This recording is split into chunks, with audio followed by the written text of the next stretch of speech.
யுஏஇல தேர்ஸ்டேக்கு மழைக்கு அலாட் கொடுத்துருந்தாங்க. அதே மாதிரி நேற்று நல்லா காற்றோட மழை இருந்துச்சு. மழை கூட ஹெவியாக இல்லை, ஆனால் காற்று பயங்கரமாக இருந்துச்சு. வீட்டு ஃப்ரெண்டில் போட்டிருந்தேன் அந்த க்ரீன் கலர் மேட்டு கூட பறந்து போயிடுச்சு. மார்னிங் தான் அதெல்லாம் எடுத்து போட்டிருந்தேன். ஈவினிங் ஸ்நாக்ஸுக்கு பார்த்தீங்கன்னா பருப்பு பொழி ரெடி பண்ணுறதுக்கு கடலைப்பருப்பு ஒரு அரைக்கப் அளவு எடுத்து 4 விசில் விட்டு வேக வச்சு எடுத்துக்கிட்டேன். தண்ணி இல்லாத மாதிரி நல்லா ட்ரை ஆகி குக் பண்ணி எடுத்துகிட்டு ஒரு 3/4 கப் அளவு ப்ரௌன் சுகர் சேர்த்துட்டு கொஞ்சமாக ஒரு கைப்பிடி அளவு துருவின தேங்காய் 2 ஏலக்காய் தட்டி சேர்த்து அதோட கன்சிஸ்டன்சி உருண்டை பிடிக்கிற அளவுக்கு இந்த மாதிரி இருக்கணும். போலி பண்ணுறதுக்கு மாவு பார்த்தீங்கன்னா ஒரு 2 hours முன்னாடியே பார்த்தீங்கன்னா மிக்ஸ் பண்ணி வச்சுட்டேன். மைதா மாவில் கொஞ்சமாக மஞ்சள் பொடி, கொஞ்சமாக ஒரு பிஞ்சு உப்பு சேர்த்து நல்லா பசிச்சு எடுத்துட்டு அதுக்கு மேலே எண்ணெய் ஊற்றி வச்சுட்டேன்.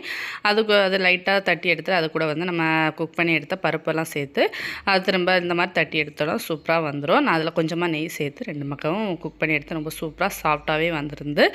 ஈவினிங் டீ எல்லாம் குடிச்சிட்டு அப்படியே குட்டீஸ் கூட வாக்கிங் போயிருந்தேன். இது பார்த்தீங்கன்னா சப்ஜா சீட்ஸ், அந்த துளசி திருநீட்டு பச்சிலைன்னு சொல்லுவோம். இதில் இருந்தால் சப்ஜா சீட்ஸ் எடுக்கிறாங்க. இன்னைக்கு நைட்டே இப்படி தான் போச்சு. இந்த வீடியோ பிடிச்சா